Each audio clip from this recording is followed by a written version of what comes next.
Olá, sejam todos bem-vindos a mais um Papo de Calçada, aqui pela TV Movimento.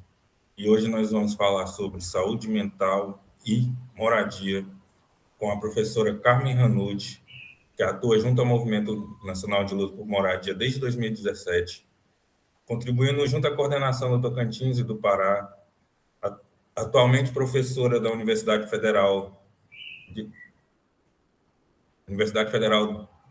do Tocantins, psicóloga, como psicóloga, é, é doutora em psicologia pela Universidade Federal do Pará, integra o Grupo Latino-Americano de Estudos Históricos e Educação, coordenado pelo professor Raimundo Carvalho, da Universidade do Estado do Tocantins, e em outros grupos de pesquisa no país. Possui mestrado em Ciências Sociais e graduação na Psicologia pela Universidade Estadual de São Paulo, João de Mesquita Filho, e possui uma trajetória junto ao movimento a coletivos urbanos e rurais. Uma outra coisa que não está aqui, mas eu acho que seria interessante falar também, é a sua atuação junto aos povos indígenas, né, professora? Mas, para a gente começar o nosso papo, eu acho que você poderia se apresentar, falar um pouco mais de você, de como que você chegou ao movimento, essa trajetória anterior. Beleza.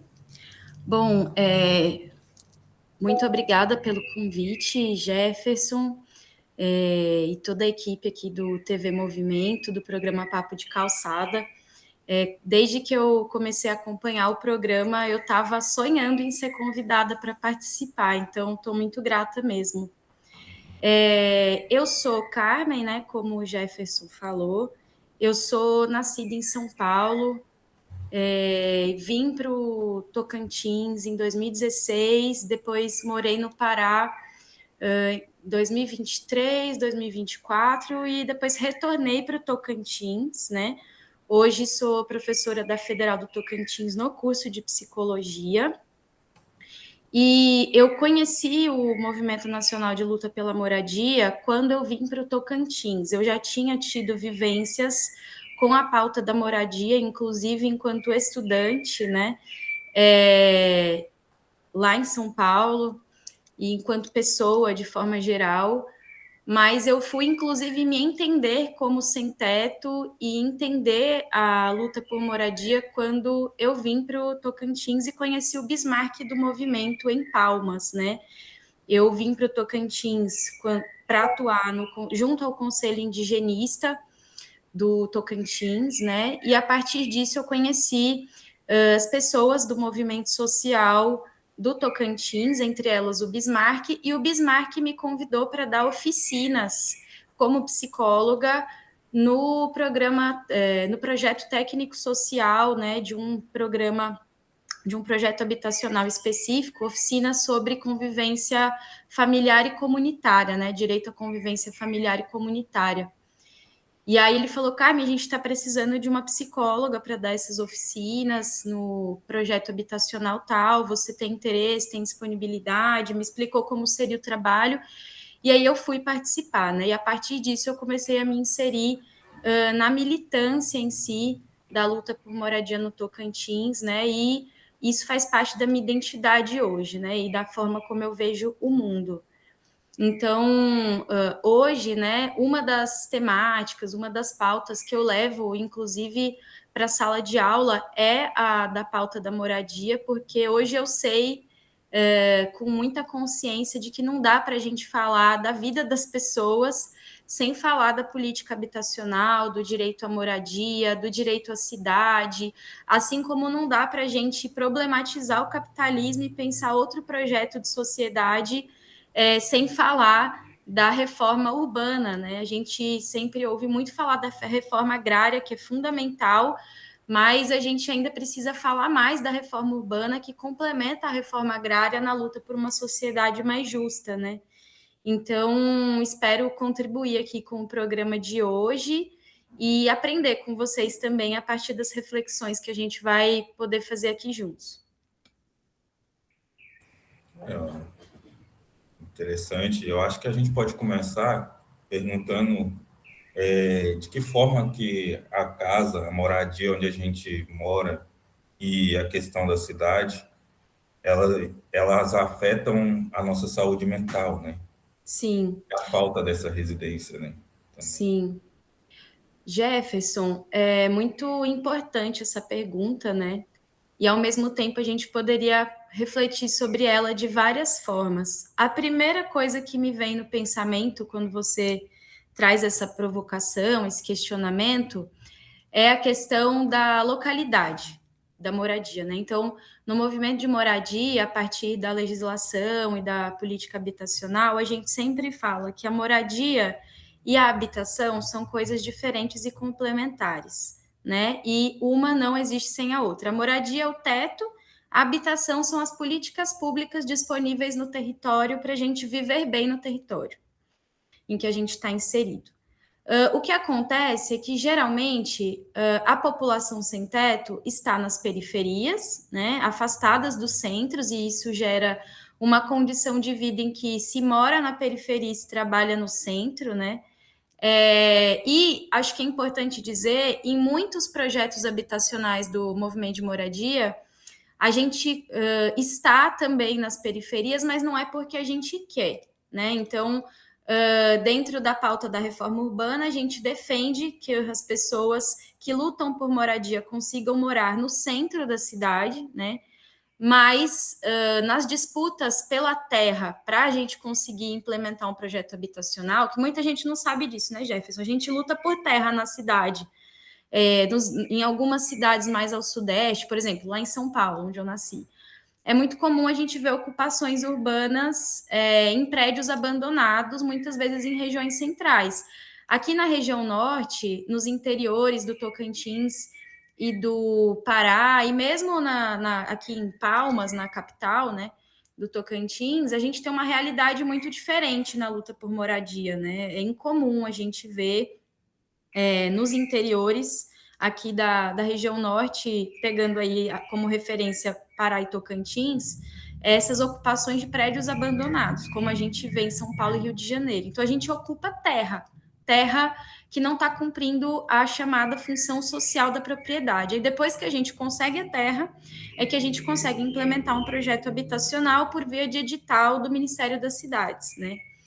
E aí, muitas vezes, a gente, nas disputas por terra, consegue a terra na periferia. É uma luta, né, muito grande para a gente conseguir terras em locais mais centrais, né? Isso, inclusive, é um desafio muito maior para o movimento pela questão da especulação imobiliária, pela questão mesmo dos outros atores que disputam essa terra junto à Secretaria de Patrimônio da União, enfim. E por que essa questão da localidade, que tem a ver com a lógica da habitação, né, dessa moradia, ela é importante para a gente pensar a saúde mental das pessoas e como que a questão do teto impacta nessa saúde mental, né? Porque sem endereço, primeiro que a gente não acessa nenhuma política pública. Para você fazer um cartão SUS, você precisa de um endereço. Para você conseguir um emprego, você precisa apresentar no RH o comprovante de endereço. E aí, muito do que a gente escuta conversando com as famílias organizadas no movimento de moradia é que tem localidades nas cidades que não são contempladas com o emprego, por exemplo. Quando vão procurar um emprego, muitas vezes precisam mentir o seu endereço por conta do estigma, do preconceito que os empregadores, né, os patrões, os donos de lojas, de comércios, etc., muitas vezes têm com relação aos setores periféricos, né, dessas cidades em que a gente atua. Agora, então, você imagina, né, uma pessoa que tem que mentir o seu endereço para conseguir um emprego, né, assim, um absurdo. Imagina o quanto que isso impacta a identidade da pessoa, a maneira como ela se percebe no mundo, né, muitas vezes o sentimento de humilhação, de vergonha, né, na psicologia social, a gente tem um conceito que eu gosto muito, porque ele ajuda muito a gente a ler o mundo nesse contexto de luta, que é o conceito de sofrimento ético-político, que foi criado, cunhado, desenhado pela psicóloga e pesquisadora Bader Savaia, lá de São Paulo. Né? O sofrimento ético-político, ele diz respeito a esse, grosso modo, né, a essa autopercepção, a esse sentimento de que a gente é um lixo, né? Que vem das violações de direito, da violência política. Então, os processos de violência e violação de direito, eles fazem a gente ter essa vivência de sofrimento que só quem tem direito violado sabe como é que é essa parada, né? Então, isso impacta diretamente a saúde mental. A outra coisa que eu acho que diz respeito à lógica da moradia digna, né? Quando a gente fala moradia digna no movimento de moradia, a gente está falando da habitação, ou seja, do território, das políticas públicas, mas a gente também está falando de uma casa, e aí eu vou usar um termo que eu ouvi uma vez numa entrevista, tem um programa da TV PUC, chamado no YouTube, né, que é apresentado pelo psicólogo Silvio Bock, professor da PUC. Ele entrevistou uma vez o psicólogo Marcos Ferreira, num programa sobre a atuação da psicologia em contextos de emergência e desastre. E aí o Marcos Ferreira, ele estava refletindo sobre os abrigos, né, lugares para a gente reterritorializar temporariamente pessoas desabrigadas em emergências e desastres. E ele diz assim, olha, um abrigo, ele é um lugar onde você colocaria a sua mãe para morar, né? Eu achei isso fantástico, porque isso traz uma noção de cuidado com o outro muito significativa, né? Então, onde você colocaria sua mãe para morar? Ou seja, em que lugar você acharia digno, você acharia que faria jus, né? Para sua mãe morar. Então, acho que a moradia digna vai nesse sentido, um lugar em que a gente conseguiria viver bem, que a nossa família conseguiria viver bem. O que é viver bem? Viver com dignidade. O que é viver com dignidade? Viver feliz. Acho que esse é o pulo do gato para a gente entender a moradia digna. Onde a gente seria feliz morando?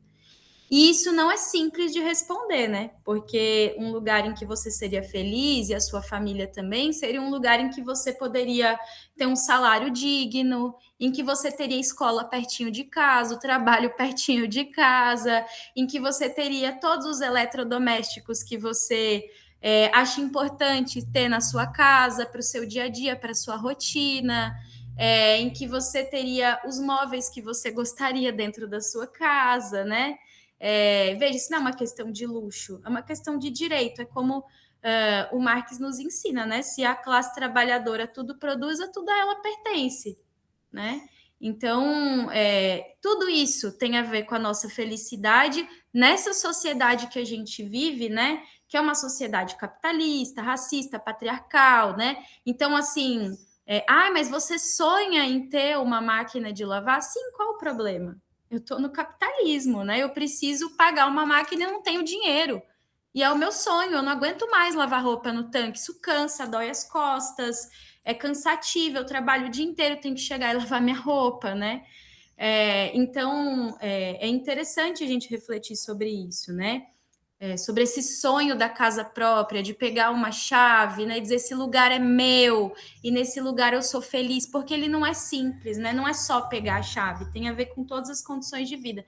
E aí, dentro da ideia da moradia digna, Jefferson, tem uma coisa que eu acho muito interessante e importante, a gente estava até conversando sobre isso em outro momento, que é pensar, por exemplo, a sexualidade, né? É um assunto tabu, mas aqui no movimento de moradia, conversando com outros profissionais da psicologia que a gente tem aqui no movimento sobre isso, né? O Robenilson Barreto, a Michelle, a Sueli Marques, inclusive, pesquisa, né, a sexualidade nesse contexto de vulnerabilidade social, né? Vamos pensar a questão da sexualidade, que faz parte da vida do ser humano, né? Vamos pensar numa casa que não tem forro e que só tem um quarto, né? E aí é uma casa com 5 crianças e um casal. Como que esse casal vivencia a sexualidade? E como que os desafios para esse casal vivenciar a sexualidade numa casa sem forro, com um quarto, né? Impacta na maneira como essa mulher se enxerga, esse homem se enxerga do casal, no caso, um casal heterossexual, cisgênero, numa família com 5 filhos, né? Um casal negro, pobre, né? Que geralmente é o nosso cenário quando a gente tem esse tipo de configuração familiar dentro do movimento, né? E é importante dizer também que a gente tem muitas mães solo, chefes de família, que muitas vezes estão com os filhos, mas não acompanhadas de um marido, mas às vezes tem um namorado, um ficante, né?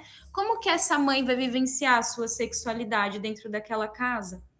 Como isso vai impactar a relação dela com o seu parceiro, com a sua parceira, e com o mundo, entendendo que essa sexualidade precisa ser vivenciada. Né? Estou pegando um exemplo bem tabu, mas também muito, como eu posso dizer, ele explicita o desafio, porque você traz a intimidade do sujeito e pensa como que essa intimidade que faz parte de quem ele é, né, de como ele vivencia o mundo, de como ele experiencia o mundo, de como ele sobrevive e vive, né, ou deseja viver com as questões sociais.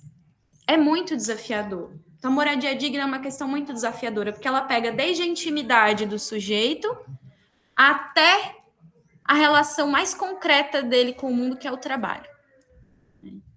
Então, Jefferson, está tudo interligado. Não dá para a gente pensar saúde mental do povo brasileiro, das mulheres brasileiras, das periferias, do povo que está na periferia lutando por moradia digna e por habitação, por políticas públicas, e saúde mental. Está totalmente interligado, né? Ou seja, estamos falando aqui de saúde mental, pensando sofrimento e felicidade. Acho que é isso, né, para a gente começar a conversa. Interessante, muito interessante. Me deu uma outra perspectiva de várias outras coisas. Mas eu queria entender, quando que você percebeu que esse atendimento tradicional do consultório, ele não consegue chegar a quem precisa de moradia, nesse trabalho, nesse processo, né, de pessoas Sim. que estão nesse momento. Mas aí eu também queria avançar, já juntando duas perguntas também, como que se dá o psicólogo de uma pessoa que ela vive sob uma ameaça constante de despejo e de morar na rua, e como que você percebeu essa questão e transformou esse teu trabalho de psicóloga para essas populações, né? Porque você Sim. também tem um trabalho com a população de rua também, né? Que eu já fiquei sabendo. Sim. Jefferson, uma das primeiras coisas que me vem na cabeça, que você está trazendo muito para a minha percepção enquanto pessoa também, né? A minha percepção, acho que tem a minha percepção, né? Não só enquanto psicóloga, mas enquanto pessoa, né? Que no fim das contas são papéis que se juntam, que se fundem, né? E tem a psicologia de maneira ampla, o que ela tem falado sobre isso, né? E como que esses dois polos convergem. Acho que primeira coisa, né? Ameaça constante. Do ponto de vista da minha vivência, da minha história de vida, né? Isso está muito interligado. Por quê? Porque eu venho de família de imigrante, né? Então, na minha família, eu cresci ouvindo também histórias sobre guerra, né? Resumindo a história. Então, na minha família tem pessoas que têm impactos na sua vida, mesmo pessoas que não viveram a guerra, mas que são filhas de quem viveu guerra, que têm traumas por conta disso. Acho que é importante dizer isso, assim. Ah, mas aqui não tem guerra. Tem, né? Tem. Então, periferia é guerra. Se a gente for pegar a questão rural, né? Pistolagem é guerra. Na cidade a gente tem pistolagem também, né? No movimento de moradia a gente já vivenciou pistolagem em área urbana, nesses acampamentos, nessas ocupações, né? Então, ameaça constante de despejo é guerra. É guerra. Você está em estado de alerta constante, você está tendo a sua sobrevivência física ameaçada, você sabe que a qualquer momento pode entrar alguém ali e te matar, né? Ou pode tirar tudo que você tem de um dia para a noite, né? Então, pode ser uma guerra física também, mas uma guerra psicológica. E tem um psicólogo que foi assassinado, inclusive, na década de 70, em El Salvador, aqui na América Latina, que foi o Ignácio Martim Baró. Ele fundou a psicologia da libertação, né, que dialoga com Paulo Freire, né, com a pedagogia do oprimido, que dialoga com a teologia da libertação. E ele tem estudos de contexto de guerra em El Salvador, né? E também tem estudos sobre moradia. Inclusive, tem um psicólogo social brasileiro, professor da Federal do Goiás, o Fernando Lacerda Júnior, que ele, além de traduzir Martim Baró, ele, junto com seus orientandos, tem artigos científicos em que ele sistematiza toda a obra do autor sobre determinados temas, por exemplo, violência, moradia, né? Então, fica a sugestão para quem tiver interesse de pesquisar tanto o trabalho do Martim Baró quanto do Fernando Lacerda Júnior, né? Entre outros psicólogos brasileiros, né? Eu não citei mulheres, né? Mas tem uma mulher que é fundadora da psicologia social brasileira, uma das, que é a Silvia Lani, né? Já faleceu também. Então, são pessoas para quem tiver interesse dar uma pesquisada, né? E que evidenciam para a gente, dentro da história da psicologia, enquanto ciência e profissão, que a psicologia, ela, na verdade, está em tudo. Se vai ter psicólogo ou psicólogo atuando, é outra questão, mas a psicologia, enquanto elemento constitutivo da realidade, ela está em tudo, né? Provocam a psicologia, né? Principalmente a Silvia Lani, que foi a psicóloga que eu citei há pouco, provocam a psicologia sobre aonde ela precisa começar a chegar se as pessoas daquele território assim o quiserem, né? E que provocam, no caso da Silvia Lani, a Ana Bock, que é outra psicóloga importante aqui no Brasil da psicologia social, né? Provocam sobre o compromisso social da psicologia, o projeto social da psicologia, né? E a gente tem, desde a década de 80, por meio do trabalho da Silvia Lani, inclusive, a Abrapso, que é a Associação Brasileira de Psicologia Social, para quem quiser pesquisar aí também na internet, que tem esse papel importante de provocar sobre as possibilidades de atuação da psicologia, sobre as possibilidades de produção de conhecimento em psicologia em contextos formais e informais, que não no consultório, e, ao mesmo tempo, sobre como o consultório pode fazer psicologia social.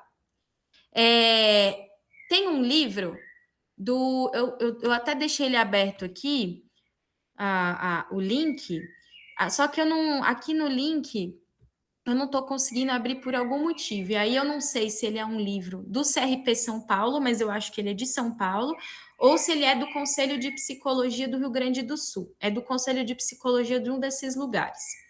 E que fala sobre questões habitacionais. Depois vocês deem um Google aí. E aí tem um capítulo nesse livro que traz uma experiência de escuta individual no SUS de uma paciente idosa, ou não, a idosa é de uma outra pauta da nossa psicóloga Sueli, depois eu vou trazer esse relato de experiência também. Mas traz uma escuta de uma paciente, eu não lembro agora os marcadores sociais dessa paciente, e a psicóloga escuta e fala, o sofrimento dessa paciente tem a ver com moradia, né? Ela está sem teto, ela sonha em ter uma casa própria e não tem, ela não está numa moradia digna. E agora, o que eu faço? Escutando individualmente essa paciente que sofre por não ter casa, né? E aí, nesse texto, nesse livro, nesse caderno do Sistema Conselhos de Psicologia, a psicóloga, ela indica que ela percebeu nesse momento que para cuidar dessa pessoa e de outras pessoas, ela também precisa estar junto com essas pessoas lutando por moradia. Porque se o que está causando o sofrimento dessa pessoa é não ter moradia, vamos buscar moradia. Só que, como a moradia é um direito social que não é tão simples assim de ser garantido, apesar de estar lá no artigo 6º da Constituição, precisa-se de um movimento social para fortalecer esse sujeito na luta pelo seu direito, né? A Sueli Marques Ferraz, que é psicóloga do movimento aqui no Tocantins, no centro aqui do Tocantins, ela tem uma vivência interessante na clínica, muito vinculada a isso. Acho que em outro momento ela pode também contar um pouco sobre a experiência dela, né? Mas ela começou a demandar o movimento e começou a se inserir no movimento em um contexto muito parecido, né? Porque no consultório começou a chegar essa demanda, né? De sofrimento pela ausência de uma casa própria. Então, veja, está tudo interligado, né? A psicologia social, ela mostra isso para a gente na sua literatura. Essa cisão que às vezes a gente imagina, né? Eu mesma, quando eu fui fazer psicologia, Jefferson, eu caí de paraquedas no curso de psicologia, eu não sabia exatamente o que era psicologia. Mas eu tinha na minha visão senso comum o seguinte, né? E aí eu tinha um sonho enquanto futura estudante universitária. Eu falei, não, eu vou primeiro fazer psicologia para entender as pessoas. E depois eu quero fazer ciências sociais para entender a sociedade. Era essa a minha visão, né? Eu acabei fazendo mestrado em ciências sociais depois, né? Mas por outros motivos, inclusive porque eu percebi que não dava para separar a psicologia das ciências sociais, né? Assim como não dá para separar a psicologia da história, da geografia, né? Da antropologia, que está dentro das ciências sociais, né? Mas eu ministrando uma disciplina aqui na UFT, que é Tópicos Especiais Psicologia e Povos Indígenas, que é uma disciplina optativa, eu tenho conversado com os alunos sobre isso, né? Da importância da disciplina de antropologia. Lógico que a antropologia pesquisa vários grupos, né? Mas ela tem um acúmulo de estudos sobre povos indígenas, junto aos povos indígenas, né? Muito significativo para a psicologia trabalhar com essa população. Então, tá tudo interligado, né? Assim como o conhecimento popular é importante para a gente fazer psicologia também, né? Pegando aí também as aprendizagens com a educação do Paulo Freire, né? Então, tá tudo interligado. Não dá para separar o indivíduo e a sociedade, o indivíduo e o grupo, né? Não dá para separar a natureza da cultura. Tá tudo interligado, né? É uma coisa só, no fim das contas, né, Jefferson? Então, eu acho que essa percepção, que não é só minha, ela é de outras psicólogas e psicólogos, ela é contemporaneamente da psicologia enquanto ciência e profissão, né? Ela vem daí. Uma outra sugestão para quem quiser pesquisar mais sobre isso, o nosso conselho, né, o nosso sistema de conselho profissional, ele tem um dispositivo que é o CREPOP, que é o Centro de Referências Técnicas em Psicologia e Políticas Públicas. Ele tem um site. Esse centro, ele tem referências técnicas para a atuação da psicologia em várias políticas públicas e em várias temáticas sociais, né? Acho que isso também mostra, para quem tiver interesse, né, o que a psicologia tem pensado sobre questões sociais, questões de políticas públicas, de direitos humanos, né? Enfim, que aí já a gente poderia depois até falar mais sobre esse trabalho do Sistema Conselhos, mas que é um dispositivo importante para a sociedade civil conhecer, inclusive para saber mais sobre os seus direitos enquanto usuário do serviço de psicologia. Tá bom? Maravilha. Voltando um pouco, né? A gente já falou um pouco sobre a questão, você estava falando sobre a questão de como as pessoas vivenciam essa relação amorosa dentro do grupo familiar de uma casa pequena. Eu tenho uma pergunta sobre essa questão, mas eu também queria complementar essa pergunta, perguntando sobre a relação de uma pessoa que vem do campo, que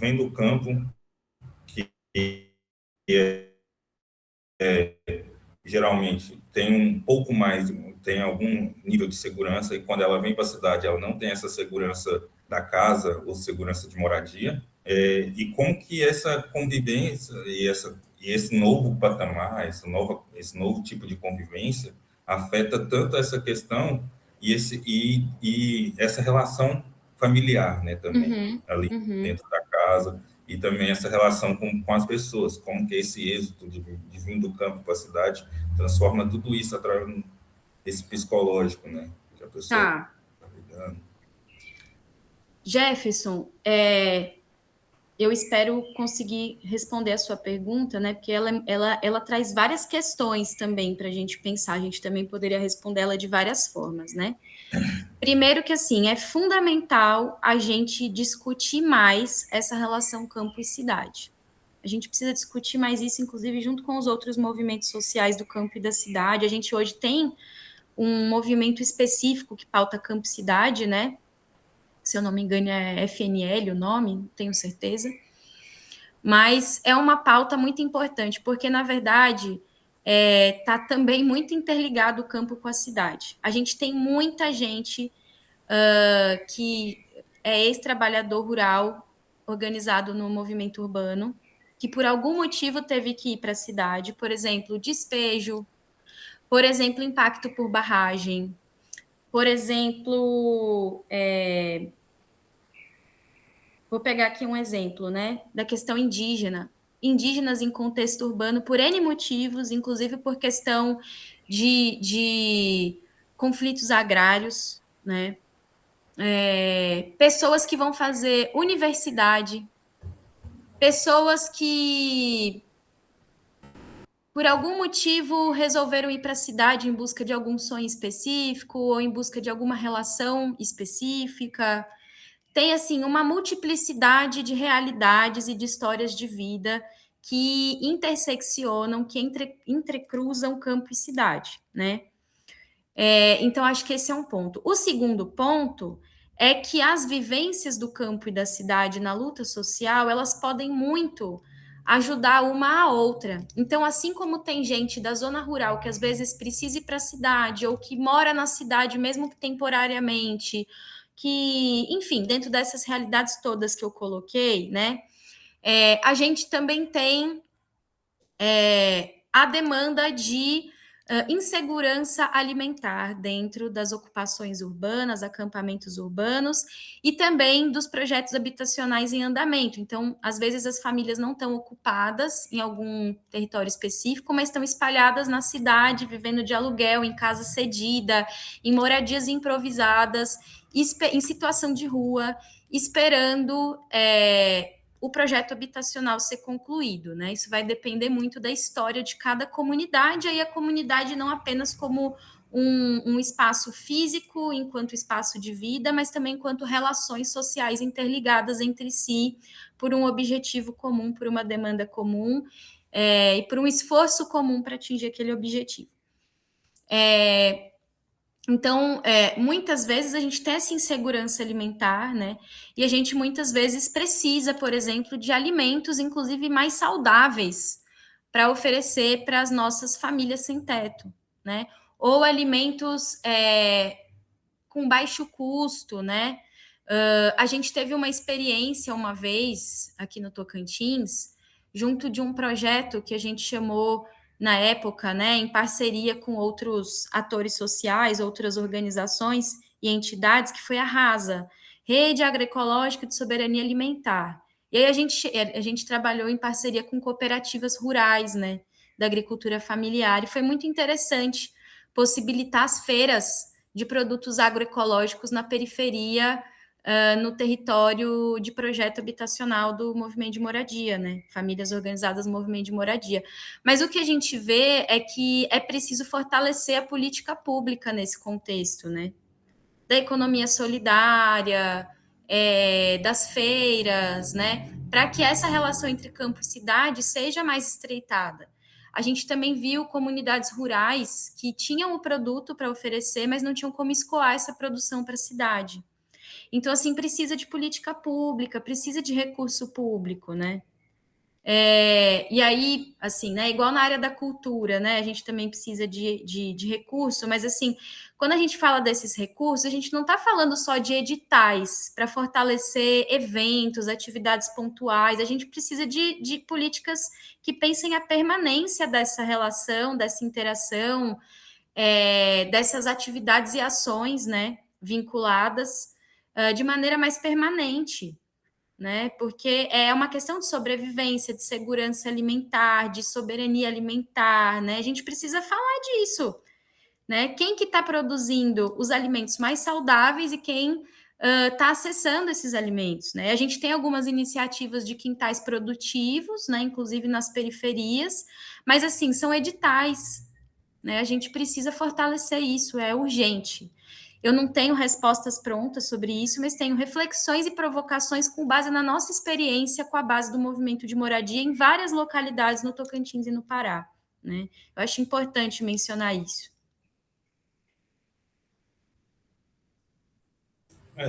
Com certeza. E voltando para uma questão um pouco mais sobre a questão da mulher, do papel da mulher, né? Nessa questão habitacional também, a gente tenho uma experiência de que a grande maioria das mulheres são mães solos e são mulheres negras, né? Sim. São as que mais são afetadas pelas nossas políticas, pelas nossas questões da moradia, frente ao governo, até porque virou uma pauta do governo também, né? Uma diretriz do governo. Mas como que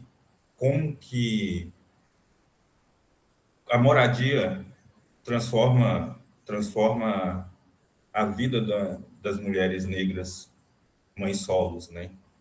Como que isso transforma? Sim, beleza. Jefferson, eu estava conversando com uma companheira nossa do movimento de moradia outro dia, a Nayara Mascarenhas.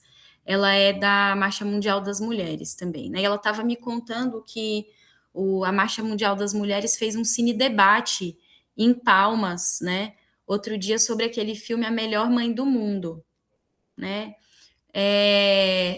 Eu não sei se você já assistiu esse filme, eu não lembro o diretor ou a diretora, nem o ano, mas é um filme recente que está disponível na Netflix, né? O Seu Jorge, que é cantor e ator brasileiro, né? Tá nesse filme também.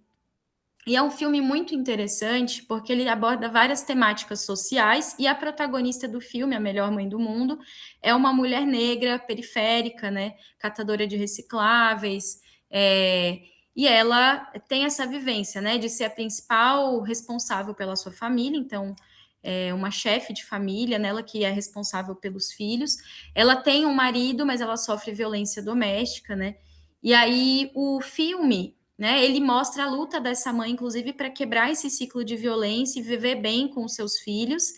E o espaço onde ela é acolhida, né, e que fica o indicativo no filme de que ali que a vida dela vai dar a virada, é uma ocupação urbana, né, numa cidade grande. Então, no caso, é um prédio ocupado, né, enfim, que é um espaço de vida relatado ali no filme, retratado ali no filme, maravilhoso, né? Então, eu acho que esse filme, ele traduz bastante a reflexão ou a resposta para a sua pergunta, né? Eu acho que a moradia, as ocupações, os projetos habitacionais do movimento, essa luta organizada dentro do movimento de moradia, é um espaço de vínculos para essa mulher negra, periférica, chefe de família, que precisa de rede de apoio para ter esse projeto de vida, esse projeto familiar com suporte, né? Um mínimo suporte ali, porque a realidade dessas famílias do movimento, das nossas famílias aqui no movimento, são famílias que muitas vezes estão sem o suporte da política pública, né, Jefferson? Então, o movimento, são as famílias, as mulheres que se dão esse suporte, né? Então, um espaço de formação e fortalecimento de vínculos, é um espaço para essas mulheres se organizarem, inclusive dentro da lógica da geração de renda, em cooperativas, é um espaço para essas mulheres lutarem por melhores condições de vida, terem um espaço de cuidado coletivo, né?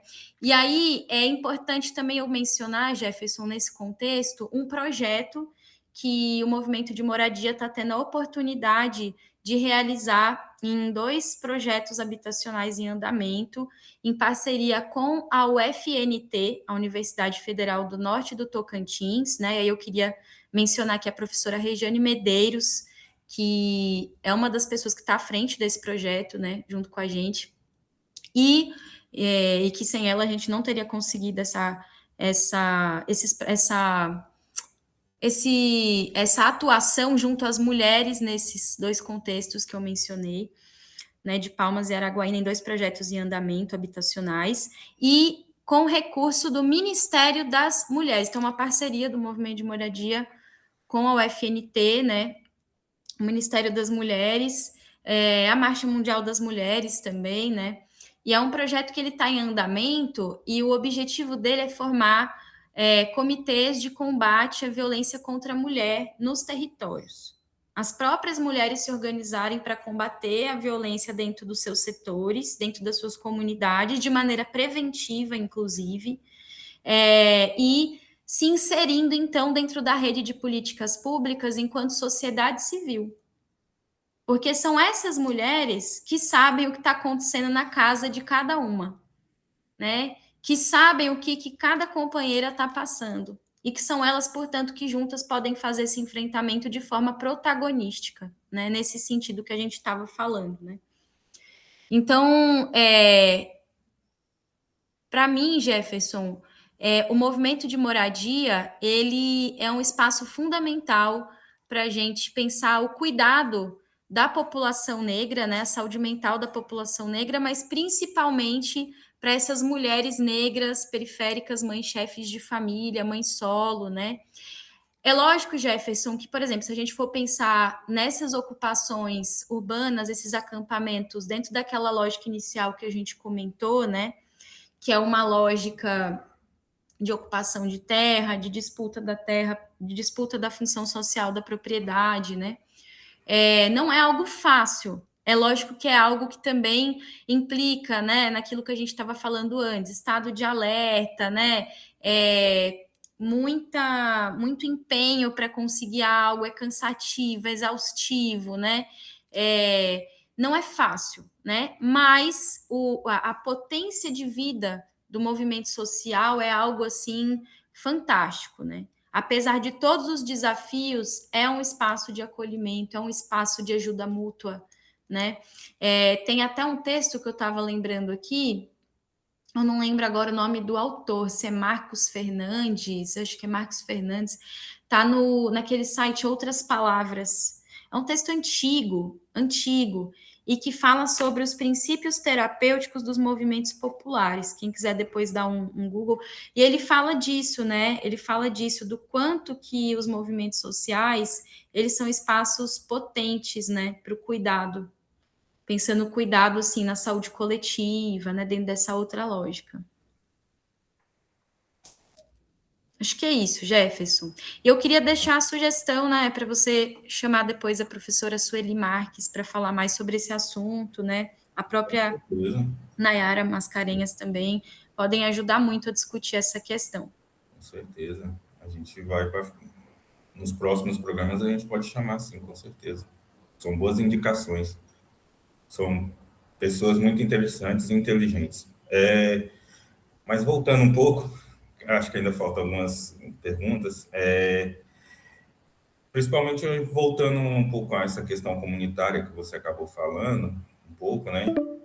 De que jeito a luta ela ajuda nesse sentimento de comunidade, e tira um pouco essa culpa de não ter o acesso às políticas públicas e muda como a pessoa passa de um papel, como é que eu posso dizer, passivo para um papel ativo na busca pelos direitos. Como os movimentos de luta e de moradia ajudam nessa construção comunitária de uma pessoa passiva para uma pessoa ativa. Tá, beleza. Jefferson, essa pergunta, ela é muito interessante, né? E ela também me faz pensar, assim, na potência do movimento, pensando assim, no trabalho de base do movimento de educação popular, de conscientização, mas também nos desafios que isso significa, né?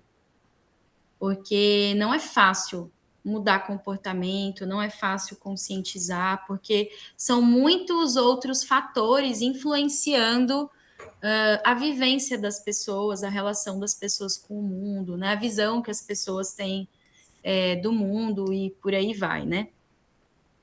Mas, pegando, por exemplo, pela psicologia, né? É interessante quando a gente trabalha com grupos, a gente perceber esse processo de conscientização a partir da troca de experiências. Então, por exemplo, na saúde mental, a gente tem... É muito comum as pessoas, né, que não são da psicologia, às vezes terem esse pensamento, né, de que aquela pessoa ela é culpada pelo que está acontecendo na vida dela, por exemplo, né? É muito comum. No contexto de violência contra a mulher, então, nem se fale, né? As mulheres são muito culpabilizadas por problemas domésticos, né, por violência, por violações de direito, né, as mães são muito culpabilizadas pelo que acontece com os filhos, né. E aí, no trabalho com grupos, quando essas mulheres, por exemplo, começam a trocar experiência e começam a perceber que o que elas estão sentindo, a maneira como elas estão vivenciando alguma experiência específica, principalmente de sofrimento, ela é compartilhada com outras mulheres, tipo assim, caramba, aquela companheira ali, ela passou pela mesma coisa que eu, ela tá passando pela mesma coisa que eu, ela tá sentindo a mesma coisa que eu, ela tá tendo as mesmas dificuldades que eu, né? Por exemplo, dificuldade de levantar da cama, dificuldade de acordar e falar, bora lá, mais um dia, né? E aí eu tô falando isso pensando, por exemplo, em sintomas associados à tristeza profunda, à depressão, né? Quando essas mulheres elas trocam experiência e começam a perceber que essa experiência ela é coletiva, não é individual, ela não é só dela, indivíduo, é do grupo de mulheres, né? Isso dá um salto na compreensão dela sobre a realidade. É a sementinha, digamos assim, para a gente começar a se organizar, né? E aí é importante a gente destacar essa vivência prática do grupo, a atividade, o trabalho coletivo, né? Como caminhos para essa organização coletiva, né? Eu acho que essa é a primeira coisa. A segunda coisa é o trabalho formativo que o movimento faz para discutir algumas temáticas, né? Em parceria, inclusive, com as universidades. A gente tem os trabalhos que a gente já faz fora dos editais, fora das parcerias externas, né? Enquanto militância, né? Então, discutir, por exemplo, violência, discutir a questão habitacional, a questão fundiária, a gente tem formações específicas para isso, né? Pessoas específicas para trabalhar isso nos territórios, né? Mas eu queria destacar a importância dos projetos técnicos sociais dentro do Minha Casa Minha Vida Entidades, que é um programa habitacional do Ministério das Cidades, em que as organizações da sociedade civil podem submeter projetos habitacionais para concorrer a recurso público para realizá-los, né? E dentro desses editais, né, os projetos técnicos sociais, eles acompanham o projeto habitacional. Então, além de construir a moradia e das famílias acompanharem a construção da moradia, elas também precisam ter cursos profissionalizantes, precisam ter espaços de formação em direitos, precisam ter esses espaços de auto-organização, né? Por quê? Porque essa lógica, que é uma lógica também conquistada pelo movimento popular dentro da política pública, né, em espaços como o Conselho das Cidades, enfim, a gente tem a visão de que a moradia e o território não podem ser apenas depósito de pessoas. E para ser um espaço de vida, precisa ser comunidade, precisa viver enquanto comunidade. Então, precisam ser pessoas que tenham vínculo, que lutem juntas, que se reconheçam dentro de um grupo, que busquem juntas alcançar seus objetivos. Até porque, Jefferson, é aquele desafio, né? Pegou a chave da casa própria, depois tem que lutar por outros direitos, né? Transporte, escola, fim da violência contra as mulheres, né? Fim da violência policial, N lutas que precisam ser travadas para além de pegar a chave da casa própria, né? Então, trazendo aqui, né, a síntese, fechando já essa reflexão relacionada a essa última pergunta que você fez, né?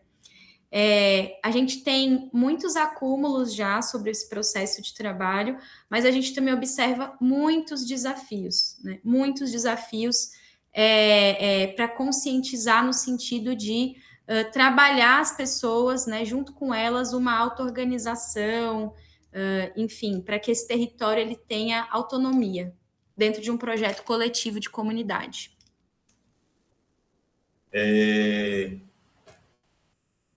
Como você é psicóloga, geralmente a psicologia ela trabalha com o indivíduo, né? A gente tem uma ideia de que a psicologia ela trabalha com o indivíduo, de forma individual, sem quase que isolado da sociedade, né? Como que essa visão, uma psicologia mais social, chegou até você, mas também como essa psicologia, ela pode ajudar nas ocupações e nas questões do movimento de moradia, sem, sem cair nesse abismo do individualismo, né? Uhum. A gente tem. Tá. Então, Jefferson, eu acho que nas reflexões anteriores eu já trouxe alguns elementos, né, que contribuem para pensar essa pergunta que você trouxe, né? Mas assim, eu tive a sorte de fazer a graduação em psicologia na Unesp de Bauru, né, que é a Universidade Estadual de São Paulo. E sorte e privilégio, né, que é uma universidade pública que a gente sabe que aqui no Tocantins eu não sei se a realidade é a mesma, mas lá no Sudeste, pelo menos naquele período, era um espaço muito elitizado, né, acho que ainda é. E eu tive a sorte e o privilégio, não só por acessar a universidade pública, mas também porque o curso aonde eu caí de paraquedas sem saber ao certo o que eu estava fazendo ali, o que, que era psicologia, com uma visão muito discrepante do que realmente a psicologia é um curso, acho que ainda muito voltado para psicologia social, como aqui na UFT de Miracema também é. E ali Bauru, né, a cidade de Bauru no interior de São Paulo, ela foi fundamental no que a gente chama na psicologia de luta antimanicomial, que foi a luta para acabar com os manicômios, criar modelos substitutivos aos manicômios que a gente vê expresso, por exemplo, no Centro de Atenção Psicossocial, né? Então, historicamente, eu fiz psicologia num território de luta por direitos, por políticas públicas. Eu tive professores que me mostraram isso, né? Que a psicologia tinha tudo a ver com sociedade, tinha a ver com organizar os movimentos sociais, tinha a ver com colocar as pessoas dos grupos atendidos pelas políticas públicas para falar na mesa redonda do evento, né? Então eu lembro de palestras com usuários do CAPS, com, né, pessoas que foram desinstitucionalizadas, que chegaram a ter essa experiência horrível do manicômio, e depois, graças à luta, puderam sair desse espaço terrível. Enfim, tive aula, né, assim, palestras, né, mesas redondas com essas pessoas, né, tinha uma professora no colegiado que trabalhava com população em situação de rua também, né? Então eu tive essa formação bem crítica na graduação, né? E só por isso eu não larguei o curso de psicologia, que eu pensei em largar umas 3 vezes, né? Porque também tinha essa visão dominante em alguns momentos, né? Enfim. E aí eu fui me encontrando mesmo nessa psicologia social crítica, né? Própria aqui do Brasil, da América Latina. E, bom, eu nem lembro mais a pergunta como um todo, mas eu acho que é isso, né? A gente tem essa psicologia social hoje, né? E eu também acho, Jefferson, que é muito difícil a gente achar, principalmente no movimento de moradia, quer dizer, psicólogas e psicólogos que se aproximam dos movimentos sociais, geralmente já tem essa visão mais ampla, sabe? Eu acho que dificilmente vai ter profissionais da psicologia se aproximando desses espaços, desses movimentos, desses territórios com uma visão mais restrita, né? Primeiro porque a psicologia social se fortaleceu muito, né? E segundo porque, pelo menos as psicólogas e psicólogos que eu conheço dentro do movimento social, são pessoas que se identificam como psicólogos sociais, né? E psicólogas sociais, e que já vêm com essa visão crítica e que vão para o movimento justamente com essa perspectiva de luta popular, de educação popular, de comunidade, de políticas públicas, né? Que já tem essa visão mais ampla, mais concreta para pensar o sujeito, para pensar as relações humanas, para pensar a saúde mental, né? O sofrimento e a felicidade, os projetos de vida. E também são pessoas que aprendem muito fazendo a luta popular, porque o movimento social é uma escola, é uma faculdade, né? Outro dia eu estava conversando com um companheiro do movimento de moradia, ele se inseriu mais recentemente nas lutas populares do movimento de moradia, ele falou, nossa, é uma faculdade, é uma outra faculdade, né? Ele falou. E é isso, né? Então, a psicologia também aprende muito e se transforma muito caminhando junto com os movimentos sociais, né? Acho que é importante dizer isso. E, bom, o que a psicologia pode fazer, né, dentro do movimento de moradia? Jefferson, é muito amplo, é muito amplo. Vai depender muito da comunidade, do território, das condições objetivas que a gente tem para fazer o trabalho. Porque, veja, às vezes a gente está numa comunidade com 500 famílias. É muito difícil para trabalhar tendo uma pessoa, né? Então, e é difícil porque, assim, na maioria das vezes, o trabalho que a gente faz, ele não tem remuneração, né? Quando ele tem, é por meio de editais, porque é um o movimento social não tem dinheiro, né? Pelo menos o movimento de moradia, ele tem muito essa dificuldade com relação a recursos, né? Quando tem os projetos do Minha Casa Minha Vida Entidades, aí a gente consegue o recurso para construir as casas, para fazer os PTS, né, que são os projetos técnicos sociais, né? Mas, assim, para além desses projetos de edital, que a gente consegue fazendo todo um trabalho minucioso de edital e tal, você sabe disso, a gente geralmente trabalha, assim, porque a gente sabe que aquilo ali é fundamental para a vida das pessoas, né? Então, é uma questão muito importante de ser colocada, né? E que volta na questão da política pública, do quanto que é importante o CRAS ser parceiro do movimento de moradia, né? Do CREA ser parceiro do movimento de moradia, né? Porque muitas vezes, do SUS, né? Dos dispositivos do SUS, da UBS, da Estratégia de Saúde da Família, né? Da escola, o Conselho Tutelar, né? Porque muitas vezes, entre outros dispositivos, outras instituições e políticas, por quê? Né? Muitas vezes o movimento de moradia ele não é visto como parte da rede intersetorial enquanto sociedade civil.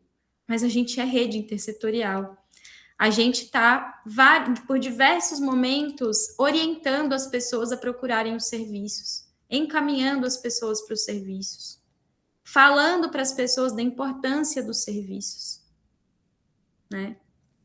O CAPS, né, que eu tinha falado anteriormente também, né? Mas, assim, enquanto psicólogos organizados, né, trabalhando em parceria com o movimento de moradia, no movimento de moradia, nas cooperativas vinculadas ao movimento, associações de bairro, etc., é importante, né, dizer isso, é muito amplo, vai depender muito da condição objetiva, do território, do que as famílias e a comunidade entendem por psicologia, né?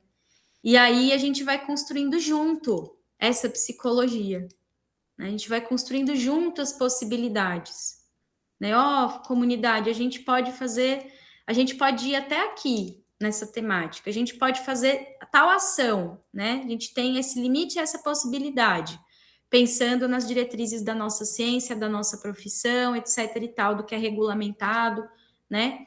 E vocês, dentro disso, dessa baliza, o que vocês acham que dá para a gente fazer a partir do que vocês entendem que a gente pode fazer e tal? A gente vai construindo isso juntos, né? E não é fácil, é desafiador em vários sentidos, principalmente em termos de condição objetiva, né? Mas a gente tem algumas experiências e vivências e aprendizagens muito importantes nesse contexto de pensar essas possibilidades de atuação e, principalmente, portanto, as contribuições da psicologia social, da psicologia comunitária, dessa psicologia que é a educação popular, junto às diferentes comunidades, às diferentes famílias, as mulheres organizadas no movimento e por aí vai, né? E temos muito a construir, a compreender, a aprender e a transformar juntos. E eu, já complementando já essa fala sua, o que você diria para os estudantes que estão entrando agora na questão da psicologia, Mas também não só os estudantes, mas até os psicólogos que estão um pouco a mais de tempo, que pensam nessa questão de psicologia só dentro de um consultório, né? Dentro de uma Uhum. questão, como o que você diria para essas pessoas em relação a isso, como elas podem ampliar esse estudo e essa Sim. intervenção dela na sociedade, né? Jefferson, acho que conhecendo, né? Conhecendo. Eu estava comentando outro dia com algumas pessoas, né? Sobre um filme, um documentário que o Movimento de Moradia do Pará, a Ocupação Miguel Lobato, realizou, né? Com apoio do Movimento de Moradia, da equipe, da militância. Que é o filme, e aí eu vou deixar a indicação para vocês assistirem, quem não assistiu ainda e está assistindo a gente, que é o filme documentário SPU e Conab Não Nos Abandonem, né? Sobre a luta da ocupação Miguel Lobato em Marabá, Pará.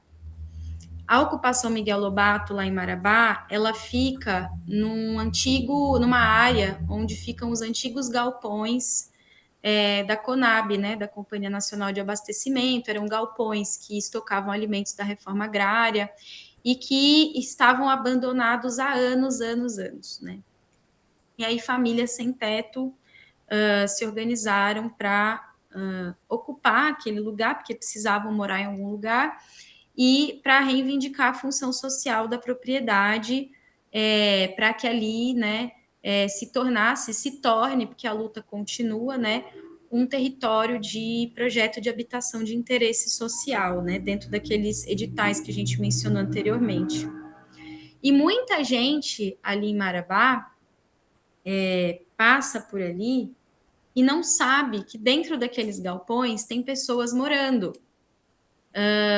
O meu companheiro, outro dia, estava, né, muitos meses atrás, mas outro dia, estava passando de ônibus com um colega de trabalho na frente ali dessa ocupação, né? E aí ele me relatou que comentou, né? Oh, ali é uma ocupação e tal, e as pessoas ali é uma ocupação, ali mora gente, né? E eu acho que esse filme, pensando também nas aprendizagens para psicologia social sobre luta por moradia, ele mostra que tem gente ali. E que tem gente não no sentido de depósito de pessoas, né?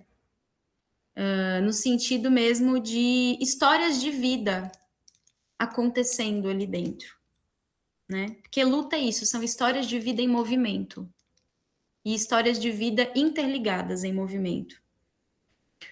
E esse filme, né, inclusive, ele não foi possível colocar no YouTube. Infelizmente, o YouTube filtrou dentro dos critérios eu vou usar esse termo que eu não acho outro, censura, né, do filme, pela questão dos critérios do YouTube para aprovar ou não filmes para serem publicados, né?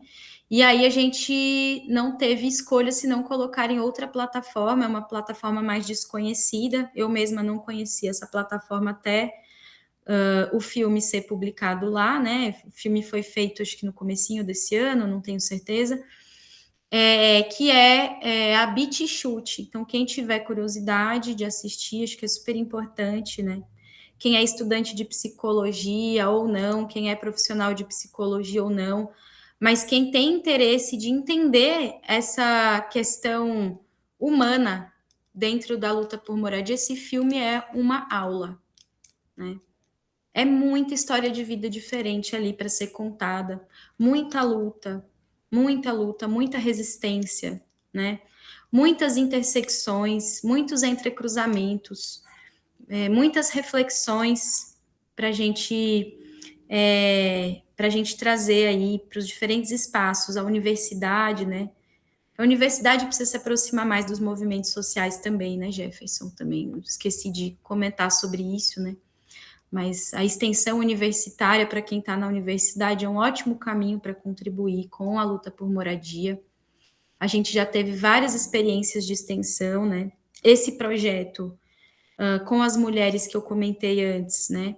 É um projeto de extensão da UFNT, né? Ele entra nessa modalidade, foi por meio da Pró-Reitoria de Extensão que a gente fez essa parceria. que é justamente essa relação, né, da universidade com a comunidade para transformar a realidade. Então, é isso, conhecer, né, dentro do que o movimento puder e quiser mostrar, né, porque tem muita gente, Jefferson, que chega no movimento de moradia e às vezes quer fazer uma pesquisa, quer fazer alguma coisa assim, mas não tem essa vinculação, né? Então é importante também chegar aos poucos, né? E procurando e conhecendo e aprendendo e se disponibilizando, né? Criar esse vínculo mesmo para mostrar que está ali para contribuir de fato, né? Para contribuir de fato com a luta. É nesse sentido. Sim, maravilha. E é isso mesmo. Temos que se pôr à disposição, ajudar, estar, eu acho que é muito interessante. O movimento de moradia também, o nosso movimento, o Movimento Nacional de Luta por Moradia, espalhado por todo o país. Cada um tem uma história diferente, mas isso é muito interessante. Sobre a questão do documentário, eu acho que está disponível no nosso site também, do movimento, tá, pessoal? Se alguém Ah, quiser massa. assistir. É, mas para encerrar, Carmen, eu queria que você desse algum recado ou alguma coisa que você queira falar, que não falou. Tá. Bom, sobre algo que eu queria falar e não falei, ao longo da nossa conversa eu fui lembrando de outras reflexões, outras questões que eu tenho de vivência com relação à pauta Campo-Cidade, né? Eu queria deixar como sugestão um programa só sobre esse assunto, né? Talvez até outra pessoa para falar sobre isso, ou eu posso voltar e tentar falar um pouco mais sobre isso, porque tem muitas questões para a gente dialogar sobre essa pauta, né? Só para deixar já um indicativo, né? A questão da profissão, né? Do trabalho que é central na vida das pessoas, né? E da identidade que está ligada a esse trabalho. Por exemplo, pessoas que têm que sair do campo, um êxodo rural compulsório, por N motivos, que a gente já mencionou. Aí ela trabalhou a vida inteira no campo, né, na agricultura familiar ou na pesca, né, sei lá. E aí chega na cidade, né, do dia para a noite, acolhida pelo movimento, e aí tem que se reinventar, né? A pessoa trabalhou a vida inteira com aquilo ali e do nada ela tem que aprender a trabalhar na construção civil, né, e tal. É uma questão para a gente discutir, né, que impacta o projeto de vida das famílias, né? Enfim, foi algo que eu pensei, lembrei de falar depois que a pergunta já tinha sido feita e que, inclusive, ia contribuir para responder a pergunta, tá? Peço desculpas. Porque na conversa, a conversa é tão dinâmica que, às vezes, algumas coisas acabam voltando só depois, né, no pensamento. E com relação a fechar, né, a minha participação aqui, a nossa conversa de hoje, eu acho que muitas das coisas que eu queria falar foram contempladas, né? Eu acho muito importante essa discussão. Eu acho, inclusive, que as universidades, o sistema conselhos de psicologia precisam olhar mais para essa questão da habitação e da moradia, né? Produzir conhecimento científico sobre isso, produzir referências, produzir relatos de experiência, para ajudar a dar visibilidade, porque a gente tem muito que avançar, Jefferson, na política pública, né? Como exemplo, né? A gente vai falando, vai lembrando de mais coisa, né? Tem muito preconceito contra o movimento de moradia ainda, Jefferson, principalmente nas universidades, né? Tanto pela questão da marginalização da luta por moradia e de outras lutas populares, quanto também com relação à política habitacional, né? Por exemplo, já ouvi questionamentos, né, em conversas com colegas conhecidos da universidade, com relação ao tamanho das casas do projeto habitacional, mesmo desses projetos do Minha Casa Minha Vida Entidades, né? Não é a gente que quer fazer a casa pequena, é porque tem regras, tem parâmetros, tem critérios, inclusive financeiros, para realizar os projetos, né?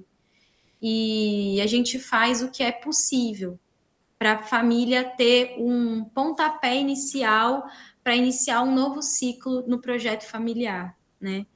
Depois as famílias ampliam muitas vezes as casas, né? Mas assim, a gente não consegue oferecer o que a gente de fato acha ideal. Mas não é culpa do movimento de moradia, né? Eu falo a gente porque eu me vejo dentro desse coletivo, dentro dessa luta, defendo a política habitacional, né? Mas também defendo que a gente precisa melhorar e muito ainda essa política, né? E a ciência, a universidade pode, inclusive, a partir dessas pesquisas, ajudar a melhorar a política habitacional, né? A gente precisa de ajuda das diferentes áreas do conhecimento para melhorar a política habitacional. Acho que esse é um espaço central. E aí é importante que a universidade, a partir desse conhecimento produzido nas diferentes áreas, consiga ocupar também os espaços de participação social, de controle social das políticas públicas, para disputar a reforma urbana e a política pública nesse contexto do direito à cidade, do direito à moradia, né? Dentro desses espaços, que são os espaços em que a gente consegue fazer essa pauta. Então, eu agradeço a oportunidade de trazer um pouco, né, das minhas aprendizagens no movimento, não só enquanto professora de psicologia, mas também enquanto militante, enquanto pessoa, enquanto mulher, enquanto mãe. Então, parabenizo vocês por esse trabalho, né? Acho que esse programa Papo de Calçada é de extrema importância, a TV Movimento é de extrema importância, porque são discussões que não aparecem na mídia de massa, né? Então, não estão ali na grande imprensa, melhor dizendo, né? Não estão ali no dia a dia, quando a gente liga a televisão, na TV aberta, né? Não estão ali muitas vezes nos mainstreams, né? Não sei se é assim que fala. São coisas mesmo da vida real, das famílias sem teto, da luta popular, né? Das pesquisas que muitas vezes não são visibilizadas por trabalharem com temas mais delicados, mais polêmicos, mais contra-hegemônicos, né? E que precisam desse espaço para terem visibilidade para cumprirem com a sua função social. Certo. Eu agradeço, Carmen, pela sua disposição para participar. Vamos marcar mesmo para a gente conversar sobre essa pauta do Campo Cidade, uma outra live. Foi um prazer ter você aqui. A sua contribuição foi maravilhosa. Eu acho que conseguimos pensar várias outras coisas em relação à moradia. Eu acho que esse que é o processo que a gente está construindo, né? Enquanto movimento, enquanto TV Movimento, de trazer essas discussões que não acontecem na mídia tradicional, né? E também mostrar que o movimento de moradia vai muito mais além da construção de casas, né? As pessoas que participam deles também têm uma história gigante. E eu quero agradecer novamente, muito obrigado. Também quero agradecer as pessoas que estão nos assistindo. Por favor, nos sigam, deixem um like se gostaram da nossa conversa. Temos as descrições das nossas redes sociais no vídeo. E muito obrigado a todos. Isso. Obrigado, viu, Carmen? Muito obrigado. Obrigada a você, obrigada, pessoal. Vamos curtir e compartilhar. Acabou? Eu acabei de lembrar de um livro que eu tenho aqui em casa, que tem um capítulo meu com o diretor da UFT de Miracema sobre a questão da moradia na psicologia escolar. Eu esqueci de mencionar. Mas qualquer coisa, eu posso passar umas sugestões para deixar na descrição, para quem dessas que eu citei, né? Aí vocês colocam lá. Pode passar para mim, que aí eu passo para o Marcelo para ele colocar na descrição do vídeo. Tá, beleza. Obrigado, Acho que é isso, gente. Valeu.